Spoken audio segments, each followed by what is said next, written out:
landscape, we need to kind of outline the contours of the argument. And I want to give us kind of, again, for lack of a better term, a really far left argument and a really far right argument.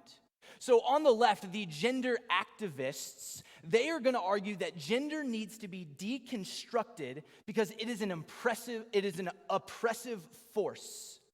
Here's what one radical feminist says. She longs for the day when gender distinctive effectively disappears. When no longer does anyone ask, is someone a boy or girl when gendering an infant? When the info is as relevant as the color of the child's eyes. Only then will men and women be socially interchangeable and really equal. When that happens, there will be no need for gender at all. Just let that sink in for a moment. Right? Gender is oppressive. It's something that the powers that be place on us to keep us confined. And they're saying we need to break from that. It must be deconstructed.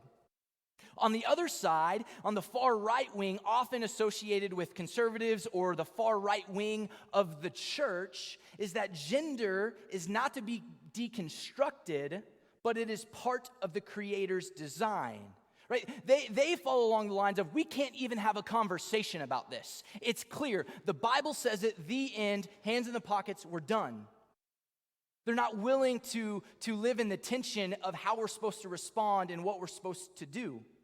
The role of gender is according to design. And so a man, right, their innate sense of gender is leadership. And for a woman, their innate sense of gender is submission to male leadership. Right? The idea in this camp is that women should not exert direct influence over man, but they should only direct indirect influence. There's an illustration that man is like the drill sergeant, but then a woman is like the city planner. She's the one in the background planning the way that the roads go and the streets work that a man drives on. Right? So she does not have direct influence over a man, but she has indirect influence over a man.